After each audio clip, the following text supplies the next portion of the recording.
ধরে রাখতে এবং সেই বাক্য অনুযায়ী জীবন যাপন করতে তুমি দয়া করো প্রভু যিশু। সকলের সঙ্গে সঙ্গে থাকো, সকলের সঙ্গে এই বাক্য দ্বারা তুমি কথা বলো প্রভু যিশু। এই প্রার্থনা প্রভু যিশু খ্রিস্ট তোমার নামে চাই, আমেন। হালেলুয়া। আজকে আমরা দেখব, যেহেতু বড়দিন আমাদের এসে গেছে, তো কেন প্রভু যিশু খ্রিস্ট এই জগতে জন্মগ্রহণ করেছিলেন, কেন প্রভু যিশু খ্রিস্ট এই জগতে জন্মগ্রহণ করেছিলেন, তার জন্মগ্রহণ এই পৃথিবীতে আসার উদ্দেশ্য। কেউ কিছু বলতে পারবে তার উদ্দেশ্য আসার? 2-4টে পয়েন্ট কারো কিছু বলার আছে? কেউ কে কতটা কি জানে যে প্রভু যিশু খ্রিস্ট এই জগতে জন্ম নেওয়ার উদ্দেশ্যটা কি? কে বলতে পারবে? মানুষকে মুক্তি দেওয়া। আচ্ছা, একজনা মানুষকে মুক্তি দেওয়া, আর মানুষকে পরিত্রাণ দেওয়া। আর কারো কোনো মানে বক্তব্য আছে যে প্রভু যিশু খ্রিস্টের পৃথিবীতে জন্ম নেওয়ার, এই পৃথিবীতে আসার উদ্দেশ্য কেউ বলতে পারবে? পরিত্রাণ দেওয়ার, খুব ভালো কথা। আর পাপ থেকে উদ্ধার করা। আর কিছু? তিনি জগতে এসেছিলেন নিজেকে বলিদান দেওয়ার জন্য। তিনি এসেছিলেন জগতে নিজেকে বলিদান দেওয়ার জন্য, বলিদান দেওয়ার জন্য। আর কিছু কারো কিছু বলার আছে? মানে কেন প্রভু যিশু খ্রিস্ট এই পৃথিবীতে এসেছিলেন, জন্ম নিয়েছিলেন, কেন আমরা বড়দিন পালন করি, কেন আমরা কেক খাই, এর উদ্দেশ্য কি? কোন একটা উদ্দেশ্য নিয়ে তো প্রভু যিশু খ্রিস্ট এই জগতে এসেছিলেন। মেন উদ্দেশ্য কি? আমাদেরকে ভালোবাসার জন্য তিনি এসেছিলেন। আর কিছু? সব ঠিক আছে। যত পাপের জন্য এসেছিল। কার পাপের জন্য? কোন মানুষ যাতে বিনষ্ট না হয় কিন্তু অনন্ত জীবন লাভ করে, তার জন্য প্রভু যিশু খ্রিস্ট আমাদের মুক্তিদাতা রূপে পৃথিবীতে জন্ম নিয়েছিলেন। সেটাও খুব ভালো, খুব ঠিক কথাই, একদম ঠিক আছে। আসুন আমরা বাইবেল দেখি, না হলে আমরা বুঝতে পারবো না। আমার সঙ্গে সবাই আদি পুস্তক, একদম আদি পুস্তকের 2 অধ্যায়, আদি পুস্তক 2 অধ্যায় 17, 2 অধ্যায়। যেদিন সেই বৃক্ষের ফল তুমি খাবে, নিশ্চিত যেন সেই দিনই হবে তোমার মৃত্যু। তারপর প্রভু পরমেশ্বর বললেন, ঠিক আছে, এইটা থাকো, অন্য একটা ভার্সন দেখি। কিন্তু ভালো মন্দ জ্ঞানের যে গাছটি রয়েছে তার ফল তুমি খাবে না, কারণ যেদিন তুমি তার ফল খাবে সেই দিনই নিশ্চিত তোমার মৃত্যু হবে। আচ্ছা, নিশ্চিত তোমার মৃত্যু হবে। নিশ্চয়। ওইটা দেখি, ওইটা ওই ভার্সন, তারপর আমি বাকিটা বলবো। যেদিন সেই বৃক্ষের ফল তুমি খাবে, নিশ্চিত যেন সেই দিনই হবে তোমার মৃত্যু। নিশ্চিত যেন মরবে, মানে তোমার হবে মৃত্যু। ওইটা দেখি, লাল বাইবেলটা দেখি কি লেখা আছে। কিন্তু যে বৃক্ষ ভালো আর মন্দ বিষয়ে জ্ঞান দেয়, সেই বৃক্ষের ফল কখনো খেও না, যদিও তুমি সেই বৃক্ষের ফল খাও তোমার মৃত্যু হবে। তোমার মৃত্যু। ঠিক আছে, এখানে আমার সঙ্গে সাধু ভাষার সঙ্গে মিলছে না, একটু অমিল রয়েছে। তো এখানে লেখা রয়েছে, কিন্তু সৎ অসৎ জ্ঞান দায়ক সেই বৃক্ষ তাহার ফল ভোজন করিও না, কেননা যেদিন তাহার ফল খাবে সেই দিন তুমি মরবেই মরবে। হালেলুয়া। ওখানে লেখা আছে নিশ্চিত মরবে, মানে নিশ্চিত কনফার্ম তুমি মরবে। কিন্তু এখানে লেখা আছে তুমি মরবেই মরবে, মানে কথাটার মধ্যে আরো একটু প্রেসার দেওয়া আছে, আরো একটু জোর দেওয়া আছে। মরবেই মরবে, তোমার 12টা বাজবেই বাজবে। নিশ্চিতের থেকেও এখানে কথাটার মধ্যে আরো একটা জোর প্রেসার দেয়া আছে। প্রভু স্ট্রিক্টলি এই কথাটা বললেন, যদি তুমি ওই ফলের গাছ তুমি খাবে কখনো, তুমি মরবেই মরবে। এরপর দেখুন আমার সঙ্গে 3 অধ্যায় বার করুন, 3 অধ্যায় 6 থেকে কেউ একজনা পড়ুন। সেই নারী দেখলো গাছটা সুন্দর এবং ফল সুস্বাদু, আর এই ভেবে সে উত্তেজিত হলো যে ওই গাছ তাকে জ্ঞান দেবে, তাই নারী গাছটার থেকে ফল নিয়ে খেলো। তার স্বামী সেখানেই ছিল, তাই সে স্বামীকেও ফলের একটা টুকরো দিল, আর তার স্বামীও সেটা খেলো। তখন সেই নারী ও পুরুষ দুজনের মধ্যে একটা পরিবর্তন ঘটলো। পরিবর্তন চলে এলো। হালেলুয়া। দেখুন, প্রভু পরমেশ্বর যিনি আকাশ বাতাস চন্দ্র সূর্য এদন বাগান এখন এবং বাগানের ভিতরে সমস্ত গাছপালা তিনি সবকিছু বানালেন, দিয়ে তিনি একটা শুধু নিয়ম দিলেন, আদেশ দিলেন যে তুমি সব ফল স্বচ্ছন্দে খেতে পারো, আনন্দ সহকারে খেতে পারো, কিন্তু ওই যে মিডিলে যে গাছটা আছে সৎ অসৎ জ্ঞানদায়ী ফলের গাছ, সেটা তুমি কখনোই খাবে না, খেলে তুমি মরবেই মরবে। কিন্তু তার পরক্ষণেই কি হলো, শয়তান এসে প্রথমে নারীকে ঠকালো। ঈশ্বর বলেছে মরবে না, তুমি মরবে না, তুমি ঈশ্বরের সমান জ্ঞান পেয়ে যাবে, তুমি ঈশ্বরের সমতুল্য হয়ে যাবে। নারী দেখলো, বাহ, এটা তো খুব ভালো কথা, ঈশ্বরের সমান জ্ঞান পেয়ে যাব এবং ফলটা দেখতে এত সুন্দর এত লোভনীয়, পেরে খেলো, নিজে খেয়ে নিল আর বললো, কই গো, এসো দেখবে সে একটা সুন্দর ফল, এসো আজকে আমাদের দিনটা কেটে যাবে এই ফলটা খেলেই। তার স্বামীকেও দিল, সেও খেলো, তার স্বামীকেও খাওয়ালো, নাও খাও, খাওয়ালো। তারপর কি হলো, তাদের মধ্যে একটা পরিবর্তন চলে এলো। তারা কি বুঝতে পারলো, আমরা উইদাউট ড্রেস, কারণ তার আগে পর্যন্ত তাদের লজ্জাবোধটা ঈশ্বর দেননি, কিন্তু সেই জ্ঞান পেয়ে গেছে, সৎ অসৎ জ্ঞান, তারা বুঝতে পারলো যে আমরা ড্রেস পরিনি। তারা লজ্জিত বোধ করলো, তারা ঈশ্বর থেকে লুকালো, কারণ ঈশ্বর মানুষকে সৃষ্টি করেছিলেন কারণ মানুষের সঙ্গে একটা সময় কাটানোর জন্য, মানুষের সঙ্গে একটা নতুন সম্পর্ক তৈরি করবার জন্য, পবিত্রতার মধ্য দিয়ে ধার্মিকতার মধ্য দিয়ে তিনি মানুষকে সুন্দর করে তিনি বানালেন। কিন্তু একটা আদেশ তিনি দিলেন, সেই আদেশটাও তারা পালন করতে ফেলিওর হয়ে গেল, ঈশ্বর থেকে বিচ্ছিন্ন হয়ে গেল, ঈশ্বরের সঙ্গে সম্পর্ক চিরদিনের জন্য আউট হয়ে গেল, কাট হয়ে গেল। এবং ঈশ্বর যখনই সেই বাগানে প্রত্যেকটা দিনের মতো নিয়মিত তিনি এলেন, তিনি খুঁজলেন, আদম, আদম তুমি কোথায়? আদম তখন ভয়ে কাঁপছে, গাছের পিছনে কাঁপছে ভয়েতে। কারণটা কি? ঈশ্বর এসে গেছে, ঈশ্বর যেটা বারণ করেছিল সেইটা আমি খেয়ে ফেলেছি। তার মনের মধ্যে একটা ভয়, তার মনের মধ্যে একটা ভয় এবং লজ্জা, কারণ সে উলঙ্গ, তার শরীরে কোনো ড্রেস নাই, তারা দুজনা ভয়ে লুকাচ্ছে। তখন সে দূর থেকে বলছে, প্রভু আমি আপনাকে ভয়ে এখানে লুকিয়ে আছি। ঈশ্বর তখন বলছে, কেন? আমি তোমাকে যে ফলটা খেতে বারণ করেছিলাম সেটাই কি তুমি খেয়েছো? বলছে, আমাকে ওই নারী দিয়েছিল। ব্যাস, তারপর থেকে ঘটনা শুরু হয়ে গেল। হালেলুয়া। আমরা সবাই কি হলাম? ঈশ্বর থেকে বিচ্ছিন্ন হয়ে গেলাম, আমরা ঈশ্বর থেকে অনেক দূরে চলে গেলাম। এবং ঈশ্বর কি বলেছিলেন, যেদিন ওই ফলটা খাবে তোমরা মরবেই মরবে, মরবেই মরবে। তাহলে খেয়ে তো তারা বেঁচে রইলো, কিসের মৃত্যু ঘটলো?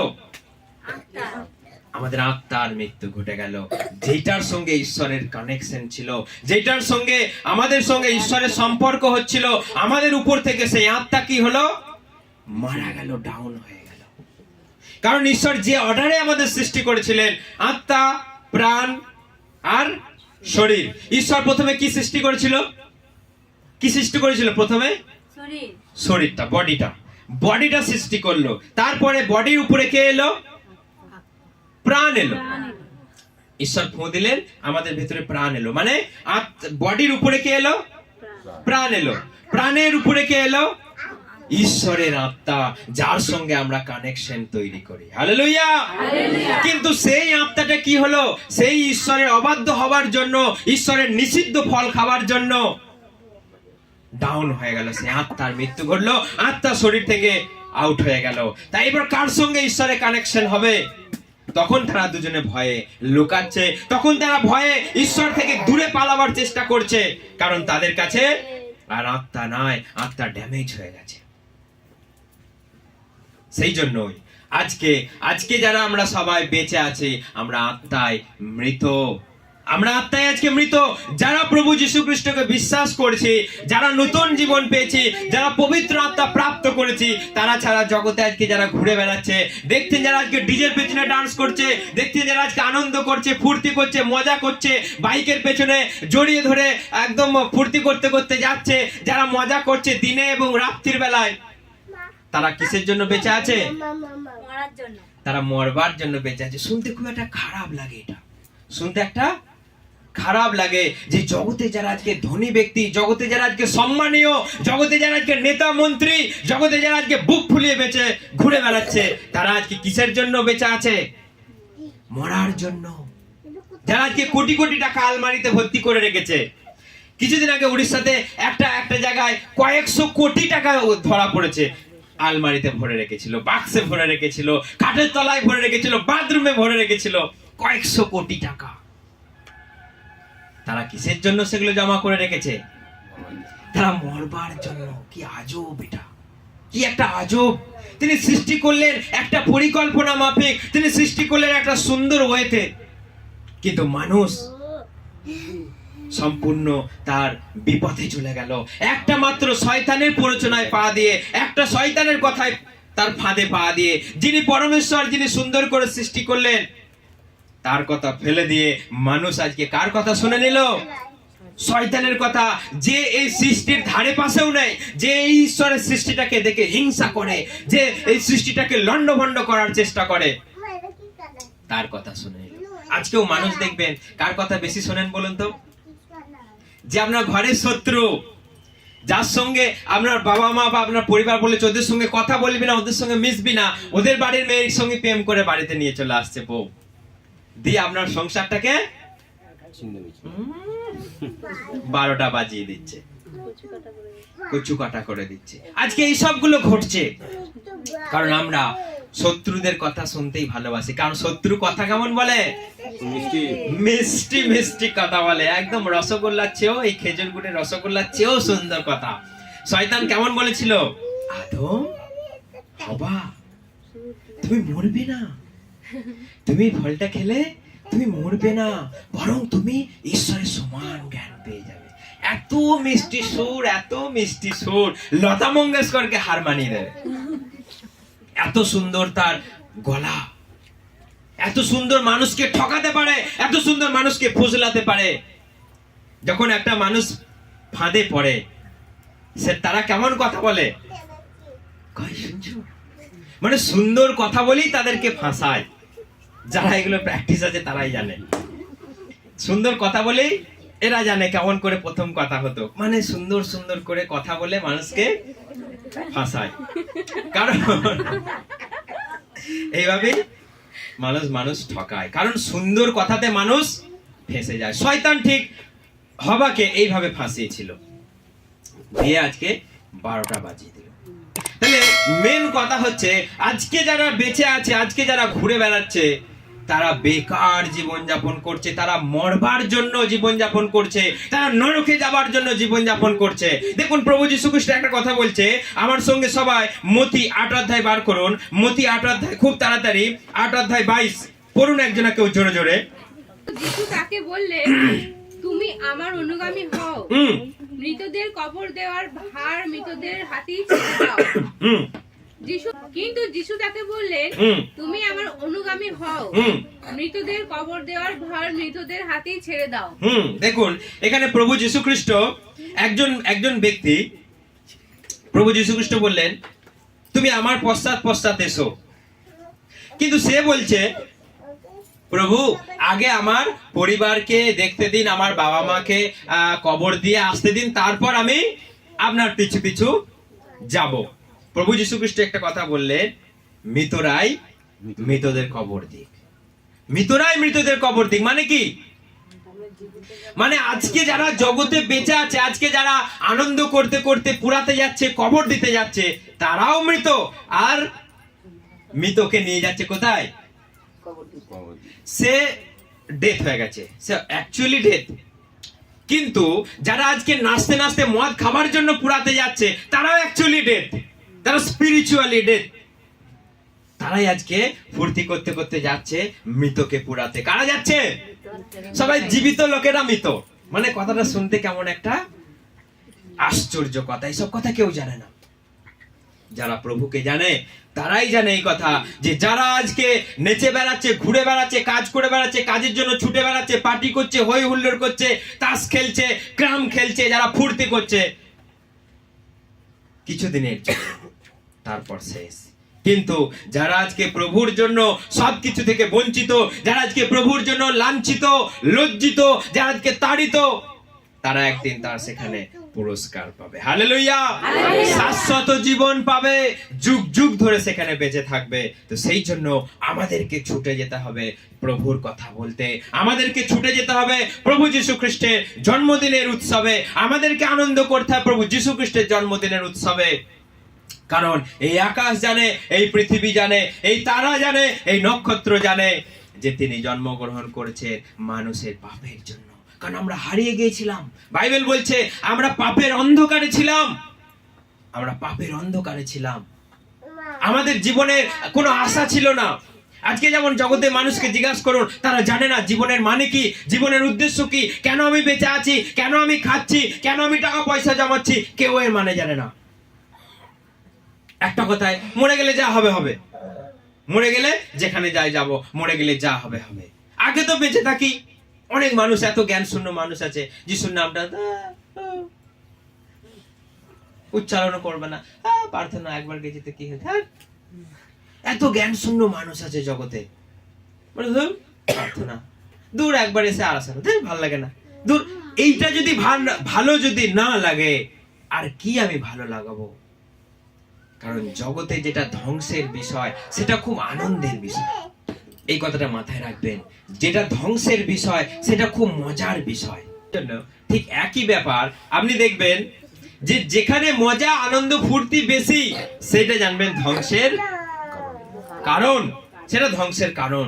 যেখানে বেশি আনন্দ আছে, মজা নিতে চাইছে মানুষ, মজা পাচ্ছে মানুষ, সেখানে জানবেন ধ্বংস লুকিয়ে আছে তার পিছনে মানুষ যারা। তো সেই জন্য আমাদেরকে এইভাবেই দেখতে হবে, আমাদেরকে জানতে হবে যে কেন প্রভু যীশু খ্রিস্ট এই জগতে জন্মগ্রহণ করলেন। মানুষ আজকে জানে বড়দিন মানে কেক খেতে হয়, বড়দিন মানে কেক খেতে হয়। আজকে আপনি কলকাতা সল্ট লেক যান, পার্ক স্ট্রিটে যান, আরে বিরাট উৎসব, মানে এত বড় উৎসব, এত বড় মেলা বোধহয় অন্য কোনো উৎসবে হয় না। মানুষ যত রকমের ঝাঁ চকচকে ড্রেস পরবে এবং লাইটের কাজ দেখলে আপনার মাথা ঘুরে যাবে। আপনি যদি কোথাও বেড়াতে গিয়ে যদি না থাকেন, আপনি এই টাইমে কলকাতা বেড়াতে যান, বড়দিন কি তারা জানে, আমরা জানি না। যিশু খ্রিস্টের জন্ম জানে না বলে, যিশু খ্রিস্টের জন্ম জানে না, যে কে জন্মগ্রহণ, কার জন্মগ্রহণের কারণে আজকে এই এত বড় উৎসব, কেন এত বড় বড় কেক, 3 তলা 4 তলা 5 তলা কেক খাচ্ছে মানুষ। কিন্তু কার জন্মদিনের জন্য, কেন খাচ্ছি, কে এসেছিল এই পৃথিবীতে, কেন এসেছিল এই পৃথিবীতে, সব থেকে বড় কথা কেউ জানে না। কারণ আমরা সবাই মৃত ছিলাম, আমরা ঈশ্বরের অবাধ্য হয়েছি, আমরা ঈশ্বর থেকে বিচ্ছিন্ন হয়ে গেছি। সেই যুগ যুগ ধরে তিনি পরিকল্পনা করে আসছেন, কারণ তার মনে একটা খিঁচ লেগে গেছে। কিসের খিঁচ লেগে গেছে? যে মানুষটাকে আমি বানালাম সে আমার অবাধ্য হয়ে গেল, যে মানুষটাকে আমি সুন্দর করে বানালাম সেই মানুষটা আমার অবাধ্য হয়ে গেল। আমি তার সঙ্গে আর গল্প করতে পারছি না, তার মনে একটা ব্যথা, তার মনে একটা দুঃখ, আমি তার সঙ্গে আর গল্প করতে পারছি না। তো সেই জন্য তিনি যুগ যুগ ধরে পরিকল্পনা করেছেন, কি করে আমার এই সৃষ্টি মানুষকে আবার আমি কাছের করে নিয়ে আসব, কি করে আমি আবার তাদের সঙ্গে নতুন করে সম্পর্ক করতে পারবো। সেই জন্য তিনি পরিকল্পনা করে আসছেন। অবশেষে আজ থেকে 2000 বছর, 2022 বছর 11 মাস আগে তিনি এই ধরনের বুকে বেথলেহেমের গোয়াল ঘরে তিনি জন্মগ্রহণ করলেন। হালেলুয়া! সবাই জোরে হাততালি দিন তার জন্য, যে তিনি আমাদের জন্য জন্মগ্রহণ করলেন। তিনি আমাদের জন্য জন্মগ্রহণ করলেন, তিনি আমাদের জন্য এই জগতে এলেন, আর কারো জন্য নয়, কোনো পশুদের জন্য নয়। কারণ পশুদের আত্মা নাই। পশুদের কি আছে? পশুদের কি আছে? প্রাণ আর শরীর আছে। আজকে যারা জগতে ঘুরে বেড়াচ্ছে সবার যেটা আছে, একটা পশুরও আছে, শুধু প্রাণ আর শরীর। সেই জন্য পশু পাখি মারা গেলে তাদের স্বর্গে যাওয়ার প্রয়োজন নাই, কারণ তাদের মধ্যে কোনো আত্মা নাই। কিন্তু মানুষকে তিনি এইভাবে বানালেন, তার নিজস্ব প্রাণ দিলেন, তার নিজস্ব অংশ দিলেন মানুষকে। কিন্তু পশু পাখিকে তিনি সেটা দেয়নি, তিনি জাস্ট তাদেরকে বানালেন। তিনি বললেন জঙ্গলে পশু পাখি হোক, আকাশে পাখি হোক, জঙ্গলে পশু হোক, সমুদ্রে মাছ হোক, তিনি তাদেরকে ফু দিয়ে প্রাণ সঞ্চার করেননি, কিন্তু মানুষকে তিনি নিজের প্রাণের অংশ দিলেন এবং তার পবিত্র আত্মা তিনি মানুষকে দিলেন। সেই জন্য মানুষের জন্য তার এত চিন্তা, মানুষের জন্য তার এত কষ্ট, সেই জন্য তিনি থাকতে না পেরে তিনি স্বর্গের মায়া ত্যাগ করে এই পৃথিবীতে গোয়াল ঘরে, গরিব ঘরে তিনি দাসের রূপ ধারণ করলেন, মানুষের মতো তিনি জন্মগ্রহণ করলেন। সেই জন্য তিনি আজও পৃথিবীতে সর্বশক্তি, সেই জন্য তিনি আজও পৃথিবীতে সকলের পূজিত। সারা পৃথিবীতে আজকে প্রভু যীশু খ্রিস্টকে প্রণাম করে, সারা পৃথিবীতে যীশু খ্রিস্টকে আজকে পালন করে তার জন্মদিনের উৎসব। তবে আমরা মৃত ছিলাম, আমরা আত্মায় মৃত ছিলাম, তিনি আমাদেরকে পুনর্জীবিত করতেই তার এই পৃথিবীতে জন্মগ্রহণ। হালেলুয়া! এইটাই হচ্ছে মেন এক কথায় উত্তর। ঠিক এসেছিলেন, আমাদেরকে বাঁচাতে এসেছিলেন। এরপর বিশ্লেষণ করলে অনেক কথা বেরোবে, অনেক রকম ভাবে সেটাকে বলা যাবে। কিন্তু কেন এই পৃথিবীতে জন্মগ্রহণ করলেন? আমরা যারা মৃত ছিলাম আমাদেরকে পুনর্জীবিত করতে, নতুন করে আত্মায় আমাদেরকে জাগাবার জন্যই এই জগতে তার আগমন। হালেলুয়া! আমরা যখন বাপ্তিস্ম নিলাম আমাদের পাপের দেহ জলের তলায় সমাধিতে গেল, কিন্তু যখন উঠলাম নতুন জীবন লাভ করলাম, তার পবিত্র আত্মা আমাদের মধ্যে নেমে এলো। মানে আমরা সেই নতুন অর্ডারে, সেই পুরনো অর্ডারে যেমন অর্ডারের সৃষ্টি হয়েছিল, আমরা সেই অর্ডারে নতুন ভাবে আমরা পুনর্জীবিত হলাম, আত্মা, প্রাণ আর শরীর। কিন্তু জগতের মানুষের কি আছে? শরীর উপরে আছে, প্রাণ মাঝখানে আছে, কিন্তু আত্মা কোথায়? ডাউন। তাহলে কার সঙ্গে ঈশ্বরের সঙ্গে কানেক্ট হবে, কার সঙ্গে ঈশ্বরের সঙ্গে যোগাযোগ করবে, সম্পর্ক তৈরি করবে, কথা বলবে? কেউ নাই। কার সঙ্গে কথা বলবে? সেই জন্য বডি উপরে হয়ে গেছে, সেই জন্য মানুষ খায় খায় খায় খায় খায়, ঘুমোয় ঘুমোয় ঘুমোয় ঘুমোয় ঘুমোয়, জগতের কথা শুনতে শুনতে শুনতে শুনতে চলে যায়। ঈশ্বরের কথা কি করে শুনবে? কার সঙ্গে করবে? টাওয়ারই নাই তো। টাওয়ার যদি বা ছিল, বাজ পড়ে গেছে, তাহলে কার সঙ্গে কথা বলবে? আবার জেনারেটর খারাপ হয়ে গেছে, ব্যাস। তাহলে কি হবে? আর কার সঙ্গে কথা হবে? ঈশ্বর তো শরীরের সঙ্গে কানেক্ট করে না, ঈশ্বর কার সঙ্গে কানেক্ট করে? আত্মায়, আত্মায়। তাহলে আপনার আত্মাকে যদি আপনি জাগিয়ে রাখতে পারেন, জানবেন ঈশ্বর আপনার সঙ্গে কথা বলবে। হালেলুয়া! হালেলুয়া! হালেলুয়া! সেই জন্য সবাই জন্মদিনের আনন্দের জন্য সবাই উৎসাহের সঙ্গে মেতে উঠুন, আনন্দ করুন, নতুন নতুন কাপড় জামা পরুন এবং নাচুন, গায়ন। এই কটা দিন একদম পুরোপুরি সবাই স্বাধীন, যে যা খুশি অনুষ্ঠান পালন করতে পারে, সবাই প্রভু যীশু খ্রিস্টকে নিয়ে। হালেলুয়া! ঈশ্বর সকলকে আশীর্বাদ করুক এবং ঈশ্বর সকলকে আনন্দ প্রদান করুক, যেন তার জন্মদিনে আমরা সবাই একত্রিত হয়ে আনন্দ উপভোগ করতে পারি। ধন্যবাদ সকলকে। জয় যিশু।